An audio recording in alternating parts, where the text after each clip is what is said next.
Дякую, пане Дудік, що приєднались до нас. І, будь ласка, наскільки мені відомо, то у вас є презентація, і тоді, якщо є, то, будь ласка, ми переглянемо.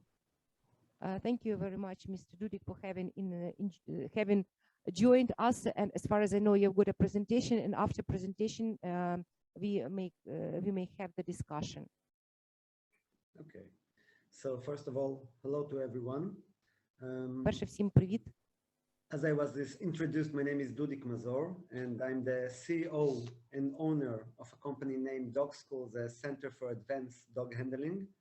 And we are a center that trains service dog for all kinds of disabilities. Service dog that help the deaf people, hearing dogs, medical alert dog for diabetics and epilepsy, high blood pressure, etc., etc. Psychiatric service dogs for PTSD, anxiety, depression, etc. And of course, the thing that we're going to focus on today, service dogs for mobility issues. I would like to start with a short video that tell a little bit about ourselves and the work that we do, and then we can take it from there. So let's try to upload the video. Hold on. Thank you very much. I will translate.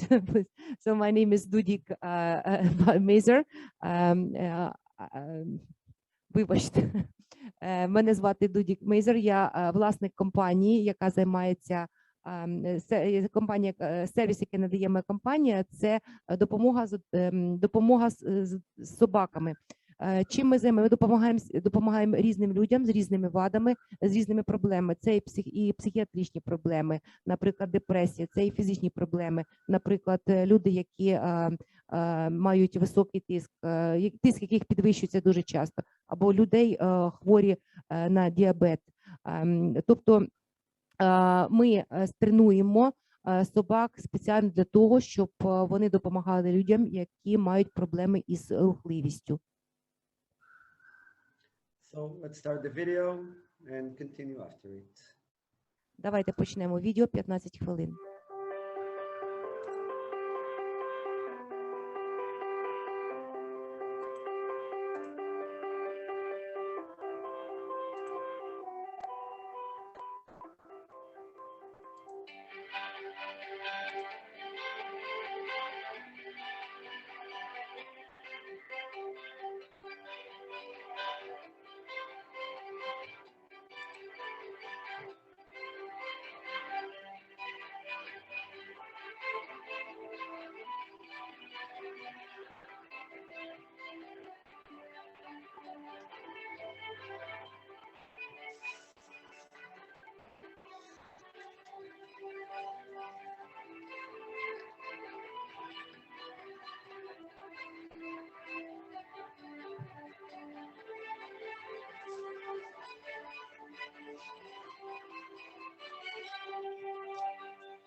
Dog School is the first and only dog training facility in Israel, recognized and certified by the internationally renowned MSAR Elite Service Dogs Organization.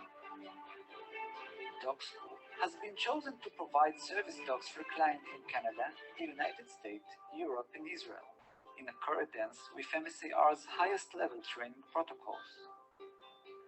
Over the past few years, Dog School have placed service dogs with clients around the world to enable people living with physical and neurological disorders maintain productive, normal lives. Dogs are trained to identify post-traumatic stress attack and to calm and return the human to a safe place.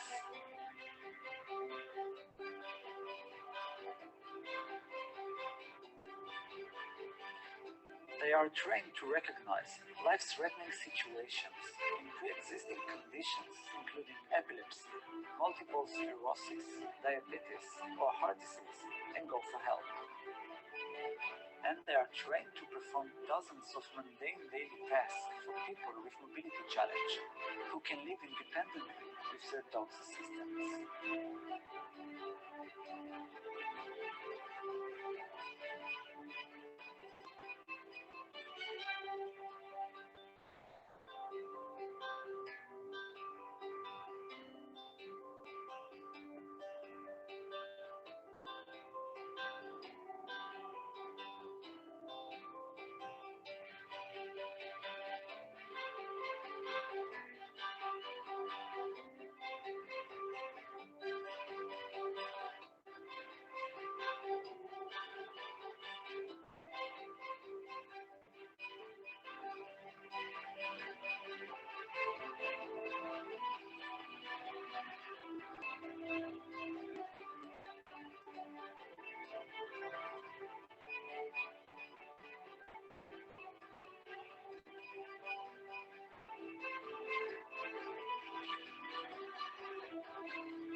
And we are back. So, first of all, I hope that the video showed you some of the dog abilities to assist a person, especially with mobility challenge. Hold on. Okay, yeah. And today, as I said, we will focus on service dogs for muscular dystrophy, and especially on Duchenne and Becker type. The purpose of these dogs is to provide the person with independence and to assist the person with any task he's having difficulty with. The magnificent Tali Kaplan that was before me shared that the dog assists the kids and any person with Duchenne and Becker in very basic situations from the daily basis, like helping them by bringing some objects and opening the shoelaces and take the shoes off and take the socks off, and then you can take the sock into the washing machine, etc., etc. But I think that the most important thing is that we have to understand that every dog is tailor-made for the person, because any individual have a very specific task that we need to train the dog for. Yeah, you can translate it and then I will continue. Sorry.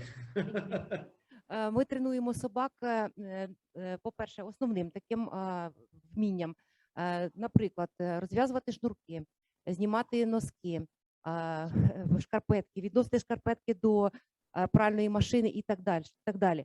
Але що стосується пацієнтів, то, звичайно, ми проводимо спеціальне тестування перед тим, як тренуємо собаку, тому що кожний пацієнт індивідуальний і його потреби індивідуальні. Якраз ці індивідуальні потреби пацієнта має робити, забезпечувати собака.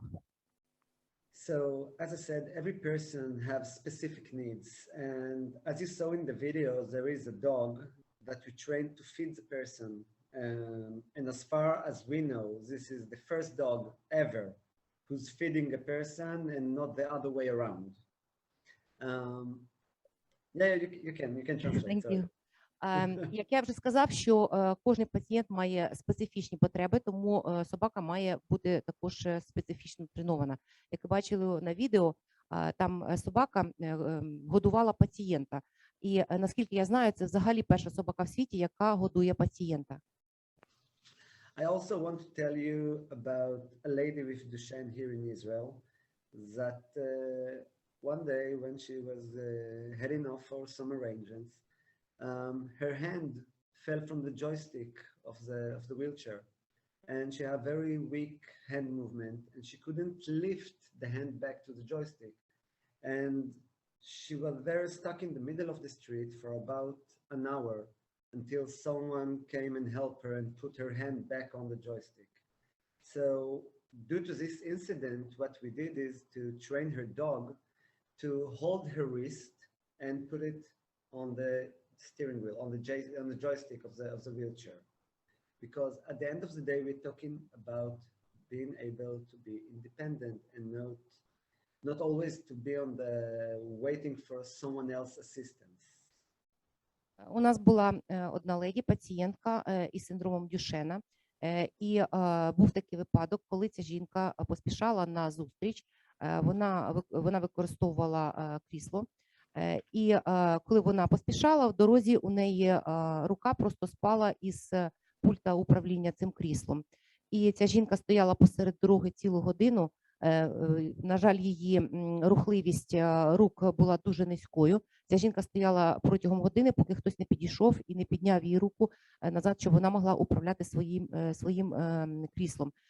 Тому тут, в даному випадку, потрібна собака, яка буде в таких випадках піднімати кінцівки людини, а в даному випадку кість пацієнтки, для того, щоб ця пацієнтка була незалежною і не залежала ні в якому разі від того, що вона не чекала, що коли хтось підійде і допоможе їй, що вона могла справлятися сама. And I have to say, we have many stories like that in the Duchenne community here in Israel, because really everyone have specific needs. Some would like to use the dog a little bit more, and some would like to feel more independent by themselves and try to do stuff by their own. But at the end of the day, only the fact that the dog can perform 70 to 100 different tasks that can assist the person can help a person with Duchenne live fully independent life with their dog. The dog is going to be like an extension of his body. He will open the door or open the drawer or deliver an object from him to the salesman, etc., etc., because the main issue is independence. Що стосується історій таких, як було сказано про цю жінку, є таких багато історій в Ізраїлі, і ми тісно співпрацюємо із спільнотою Дюшен хворих в Ізраїлі. Але, як я вже сказав, це дуже індивідуально, тому що наші собаки виконують від 70 до 100 різних завдань. Від самих простих до складніших, наприклад, відкрити-закрити двері, віднести або забрати продукт або покупку у продавця і так далі. Але це залежить також від пацієнта. Якщо пацієнт одні пацієнти хочуть, щоб собака виконувала більше функцій, а інші пацієнти хочуть бути більш незалежними. Але у будь-якому випадку наші собаки дають змогу пацієнтам розширити свою діяльність, і вони якби продовження фізичної активності пацієнтів. Now, I have to say from my point of view as a dog trainer, when we start the project with Little Steps and Tali Kaplan for muscular dystrophy, we found that there is a huge, unique challenge in training a service dog for this kind of progressive disease, because some of the dogs go to kids that when the kid gets a dog, he was still walking, he still can do things on his own, but we all know that in several years, this kid is going to be in a wheelchair, and then he's going to need the dog more and more and more, meaning that the dog need to be ready to perform dozens of tasks, but he ain't going to use them in the first couple of years, and he's going to use them gradually by the side of the kid when we see that things getting a little bit harder. But still we need to be able to make the dog remain fully functioning for the rest of his life. So for everything that we train him, even if he doesn't use it now, he will be able to use it 5, 6, maybe 7 years later. And this is a tremendous challenge. І з моєї точки зору, з точки зору кінолога, я маю сказати, що починати треба із маленьких кроків. Тому що, якщо візьмемо, до прикладу, дитину, у якої з'явилась собака, і ця дитина, звичайно, рухлива спочатку, вона може сама виконувати більшість функцій. І функції собаки в даному випадку, функцій собаки не так і багато, але наше завдання, щоб ця собака далі розвивалася. Тобто ми всі знаємо, що через кілька років функціональність цієї дитини буде обмежена. І збільшення функцій собаки має зростати з збільшенням потреб дитини. Ось що важливо. For this purpose, and because we understand that there is a great challenge ahead of us, we developed a very unique working protocol. And it starts with finding the right genetic. Not every dog can be a service dog, and not every service dog can be a service dog for muscular dystrophy. And to be so intelligent and sensitive that he will be able to practice what he learned in the first year for the rest of his life. So it really starts with a breeding program that's going to find the right genetics for this specific purpose.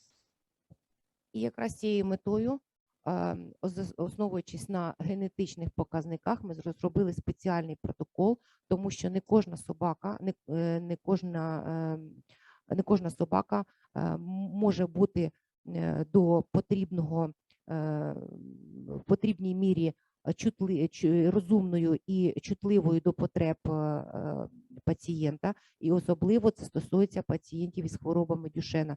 Специфіка тут полягає в тому, про те, що собака має вміти на сьогодні і розуміти, і що вона має вміти і розуміти протягом деякого часу. І ми нашою метою є те, що це має бути пожиттєво. Ця собака має бути з пацієнтом пожиттєво. And of course, in addition to that, we have to develop a unique training protocol that involve only training. And in this specific protocol, we start the training the second that the dog is being born. And we make the training for a year and a half. And maybe it's hard, maybe it's important to keep you posted that in most of the world, the puppy goes to a foster family in the first year, and only then is going to start the training. And as a result of that, there is more than 50% dropout. Dogs that just don't finish the training. Translate. Додатково я хотів би сказати, як починається, знову ж таки, є специфічний протокол тренувань таких собак. Як починається тренування? По-перше, згідно цього протоколу, як тільки цуценя народжується, вже це цуценя у цій сім'ї. І потім через рік, а навіть через 1,5 року, це цуценя вже починають навчати виконанням специфічних функцій. І я хочу сказати, що 50% із цих собак, вони не змогли виконати це завдання. And it's really important to understand that the first year in the dog's life is just like our first 20 years in terms of mental development. And if the dog is not given the right tools in these years, then probably many dogs won't be able to fulfill their destiny. So we change something and we start to doing something a little bit different than what is quite common in the service dog world. And we start the process the second that the puppy is being born until the age of year and a half. Важливо розуміти, що 1 рік життя собаки прирівнюється 20 рокам життя людини у ментальному значенні. І тому, якщо пройшов рік, а собака нічому не навчилася, то на наступних півроку ми змінюємо, звичайно, ми контролюємо, повністю слідкуємо за навчанням собаки, і ще півроку ми змінюємо, підлаштовуємось і так далі. Але якщо 1,5 року пройшло і собака не навчилася цьому, тоді ця собака в цьому сенсі безнадійна. And I can say that thanks to this breeding program and this very strict training protocol that we developed, we were able to minimize the dropout from 50% to 2% only, which means more people with more dogs. І завдяки цьому специфічному протоколу, який є дуже суровим, ми мали за мету, і ми досягаємо цієї мети, зменшити кількість невдач у тренуванні собак із 50% до 2%. І ми в цьому маємо успіх. А це означає, що є більше собак і з більшою кількістю людей. And of course, that in addition to all that, we also examine on a weekly basis the puppy's character and the puppy's ability, so we can put the puppy in the right track that suit him. Is he going to be a mobility service dog, or is he going to be medical alert service dog, or is he going to be psychiatric service dog? And the second that we can diagnose what is the right track for the dog, again, there are more dogs that are going to finish the training, which means more dogs for more people. І, звичайно, щотижнево ми перевіряємо і контролюємо цих собак, щоб ми точно знали, для яких потреб ця собака взагалі які потреби більше підходять цій собаці, в яких умовах ця собака буде відчувати себе більш комфортно, чи вона більш здатна допомагати людям із обмеженими можливостями руху, чи це вона більш підходить для людей із психіатричними проблемами і так далі. І ще раз повторю про те, що більше собак – це значить більше людей з собаками. And another interesting thing that we find out that's going to help us to create the perfect service dog for Duchenne and Becker is that around the age of 6 months of the puppy, we team up the dog with a person and we start a series of sessions once a week for about 6 to 8 months. And in this period of time, we teach the person how to handle the dog, but we also teach the dog the specific task for this person. І що стосується якраз пацієнтів із синдромом Дюшена, то я б хотів сказати, тут є специфічний також підхід. Він полягає в тому, що коли цуценяті виповнюється 6 місяців, ми проводимо спеціальні сесії, тривалість цих сесій від 6 до 8 місяців. Під час цих сесій ми працюємо не лише із собакою, але й з людиною, в якої ця собака буде, щоб була гармонія. Тобто собака повинна чітко розуміти, що вона буде виконувати, а людина має чітко розуміти, що має собака виконати. Now, you have to understand that around the world, usually when you finish the training of the dogs, a person comes and is going to get a course for about 2 to 3 weeks. And then he's going home with the dog and he needs to operate the dog by himself. And because we have 6 to 8 months that we're going to train the person how to handle the dog, we're going to get a better team. They're going to perform better together. І після оцих сесій навчальних приходить людина, з якою буде, знову ж приходить людина, з якою буде ця собака, і знову проходить навчання протягом 2-3 тижнів, і лише після цього людина може забирати собаку до себе додому, і вони можуть співпрацювати разом. And what is even more interesting is that during this 6 to 8 months of mutual training, it's a great time to start processing mentally with the person the fact that he's going to need the dogs that will assist him, and especially when we're talking about kids. It's a great place to start processing the daily trouble that they're going to find out when they're going to school and everybody is going to play soccer and they can't. And how he can use the dog and what he can do with the dog. And all of a sudden he have a dog. He has something to play with. He has someone to be with. And it's not only about the mechanical options that the dog deliver. It's about having a companion. And it's about someone that is going to help me feel better mentally. І оцих 6-8 місяців тренувань ми використовуємо також для розумового усвідомлення також, особливо коли це стосується дітей, тому що коли дитині з'являється собака, а дитина йде до школи, однокласники цієї дитини, наприклад, грають у футбол, а ця дитина не може грати у футбол. І дитина має усвідомити, ми цей час використовуємо для того, щоб той пацієнт, з яким ця собака буде надалі, розумів, для чого йому ця собака, і розумів, що собака виконує не лише механічні завдання, а собака є компаньйоном і другом. І які ще додаткові види діяльності ця дитина може мати з цією собакою.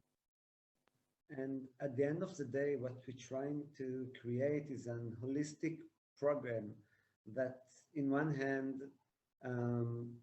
mechanically, the dog can assist you. But in the other hand, I know that having Duchenne means that you have to deal with a lot of thoughts and a lot of stress. And especially as a kid, why my difference? What is wrong with me? And I think that the emotional help that the dog deliver is something that is really priceless. And this is the holistic program that we are trying to create here in Israel. В Ізраїлі ми створюємо програму, яка охоплює два аспекти в цій сфері. Перший аспект – це механічний аспект, а другий – це емоційний аспект. Тому що якщо ми говоримо про Дюшен-пацієнтів, особливо дітей Дюшен-пацієнтів, то вони мають не лише фізичні проблеми, вони також мають емоційні проблеми, серед яких є стрес і так далі. У них виникає питання, чому це трапилося зі мною, що не так. І завдяки цій програмі ми хочемо задовольнити якраз ці два аспекти. Тобто, щоб собака була не лише механічним помічником, а й емоційним стримувачем і емоційним помічником. I think that everybody in the world want to understand or want to feel that they are not alone. And this is what we're trying to do with Service Dogs for Duchenne. As I said, service dogs mean independence. And not only independence. I want the person to be independent. And it's not only, I can open the door by myself. It's really going through all the crises and all the challenges with someone by their side. Ми хочемо, щоб ця допомога собак була з різних аспектів просто безцінною, тому що, але щоб вона була ненав'язливою, тому що кожна людина хоче незалежність, і це має розумітися, і собака має повністю задовольняти потреби цієї людини як фізично, так і емоційно. Наприклад, якщо пацієнт може сам відкрити двері, він їх відкриває сам, тому що він хоче залишатися незалежним. Але якщо він хоче, щоб якщо він не може, собака має відкривати ці двері, цей пацієнт має почувати себе комфортно. We have the questions. We have the questions too. Have you finished with your Time. Yeah. У нас в Україні є клуби, в яких кінологи працюють з собаками, і ми теж хотіли б перейняти певний досвід від вас і хотіли б теж бути такими партнерами. Такі клуби в нас і в декількох регіонів України. Ми хотіли б вас познайомити з представниками цих клубів. Here in Ukraine, we have got the club where dog handlers train the dogs, and there are some of these clubs, some in some regions of Ukraine, and we have invited them to here today because they wanted to know your experience, to learn from your experience, because your experience is leading in this field. First of all, thank you. And I have to say that I will be more than happy to come and visit in Ukraine and see what I can do in order to contribute some of my knowledge. Дуже вам дякую, і я хочу вам сказати, що я можу легко приїхати у разі необхідності до України і подумати, що я можу, і зробити все, що я можу зробити. Добрий день, мене звати Микола, ми представляємо із Оксаною, це моя напарниця Оксана, ми представляємо організацію «Цінуємо життя», яка займається тим, що допомагає як волонтер людям, які потребують особливої уваги, в місті зі своїми друзями, собаками, тобто ми займаємося канестерапією. So the gentleman said, good afternoon. He introduced himself. His name is Mikola, and the lady's name is Oksana. They are representatives of the volunteer organization which is called Value of Life, and their activity is training dogs in order to help disabled people. На жаль, у нас немає програми, яка б підтримувала, державної програми, яка підтримувала канистерапію і таких людей, як ми, тому ми робимо це на громадських засадах, робимо як волонтери, і дуже мало інформації, яка б допомагала нам в цьому. Unfortunately, there is no state program, governmental program in Ukraine in this field, and these people have to work on their own on the voluntarily basis, and that's why they have got some questions to gain some information, which is very valuable, which will be very beneficial for them in their work. Go ahead. Наразі наша організація займається тим, що ми ходимо до людей, які мають особливі потреби, і ми займаємося візитерством. На жаль, тварини, яких ми використовуємо, це наші тварини, це наші собаки, які належать нам, і які навчені тому, що навчили їх ми. У нас немає особливих протоколів, у нас немає ніякої програми, але ми стараємося і хочемо підтримати тих людей, які мають особливі потреби. These people, the dogs who work with these people are their own dogs, and they don't have any specific protocols of training. So they are doing by themselves. They are searching and developing the training programs by themselves. What they are doing now is they visit with their dogs the houses of disabled people. They come to the disabled people, physical disabled people. Ми були б дуже вдячні вам, якби ви допомогли нам з інформацією щодо протоколів для тестування собак і тих процесів, які проходять собаки з самого початку до самого кінця, до уже того, як віддати собаку в сім'ю. They are especially interested in the protocols of the dogs testing and the process of training starting from the very beginning till the final point. Okay, first of all, I have a question. At the moment, you're visiting people with disabilities, but the main purpose at the end of the day is to train and deliver a service dog to this specific person. У мене є до вас питання. Ви сказали, що ви ходите візитінг, ви ходите до будинку або в будинок людини, яка має фізичні вади, так? Але ж ми говоримо про те, що собака має бути тренована, і цю собаку мають віддати людині, яка має обмеження. Так, ми це розуміємо, але наразі в нас немає такої програми, ми використовуємо тільки своїх собак і надаємо ту допомогу, яку ми можемо видавати своїм собакам.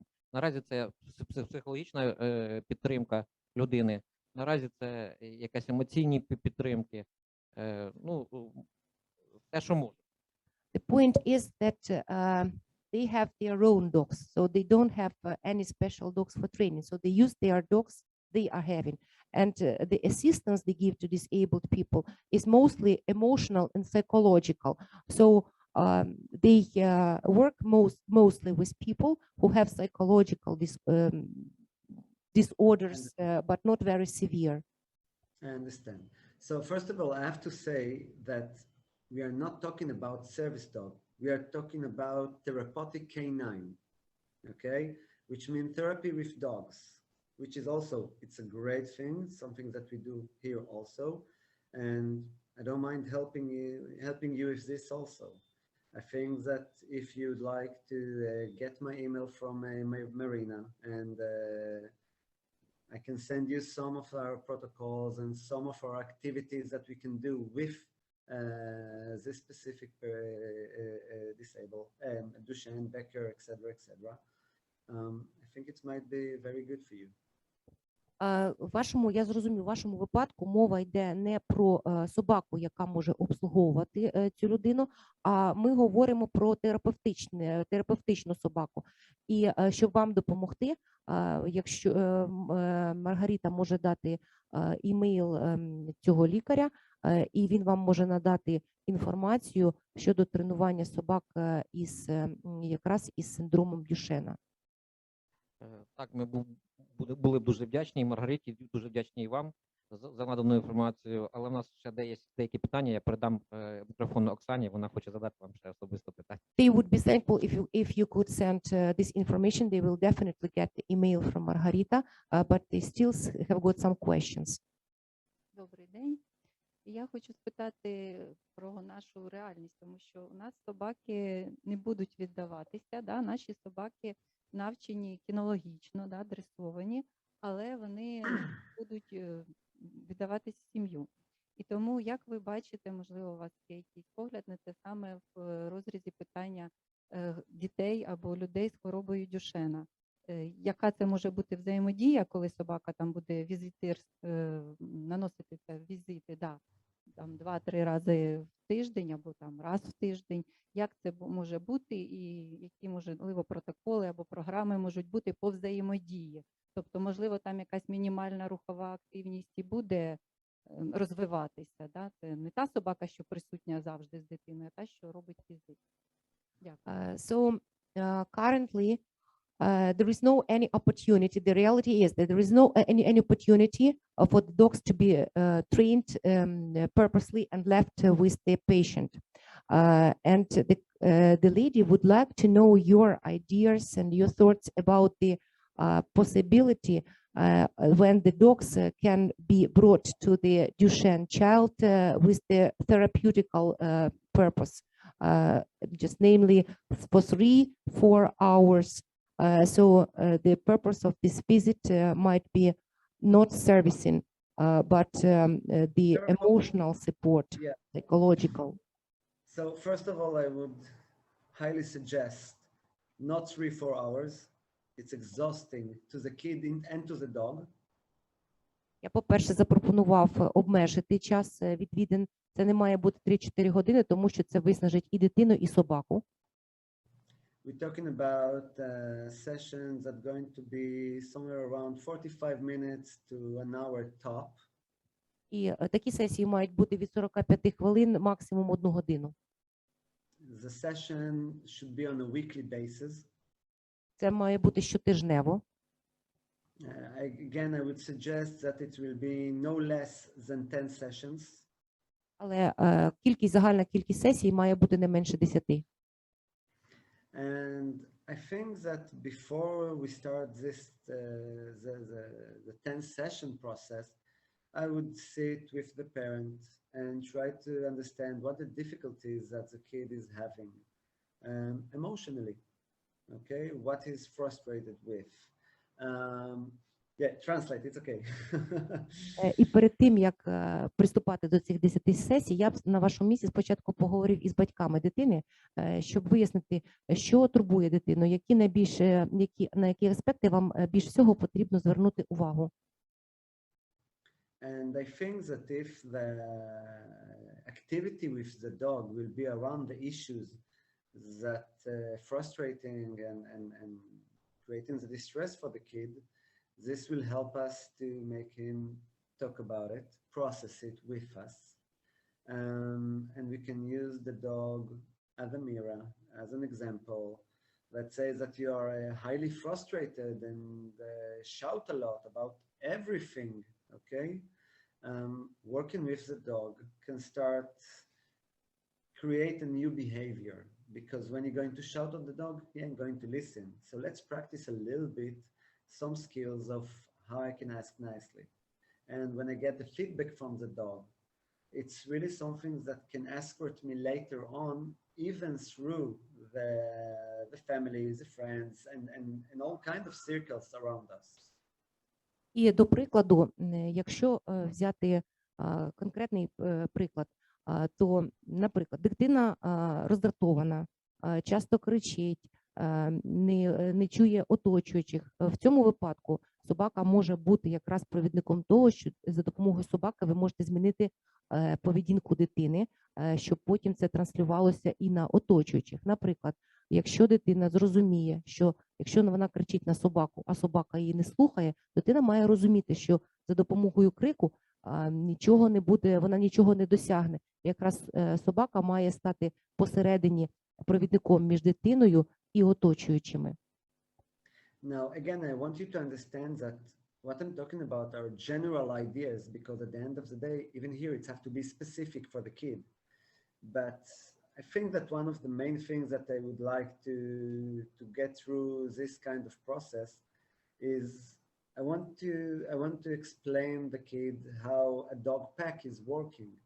And it's not always the strongest dog and the most violent dogs that are going to be the pack leader. Sometimes he can be smaller and he can be even more gentle, but he's going to be much more intelligent. And this is how he's going to help the pack to survive.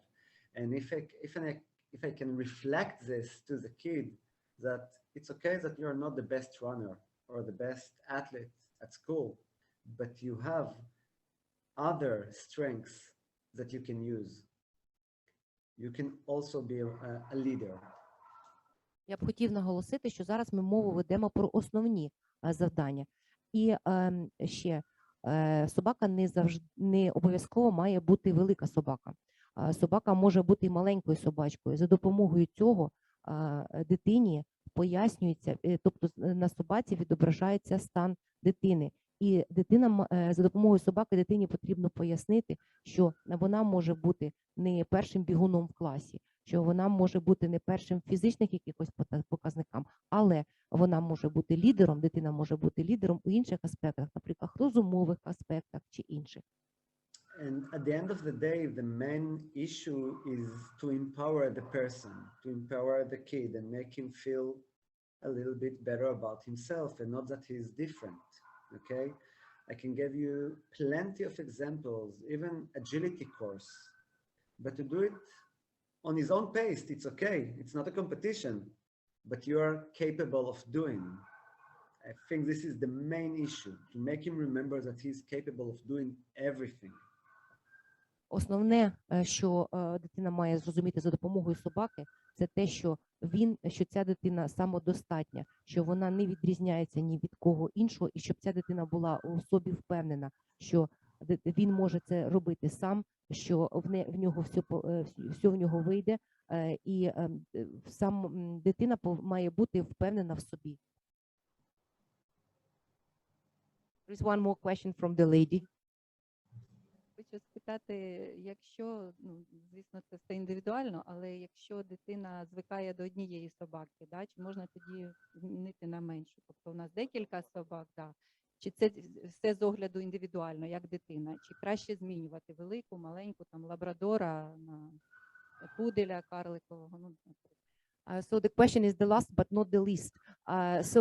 If the child is used to a big dog, will it be an emotional trauma for the child if the dog is changed into another breed, into a smaller breed?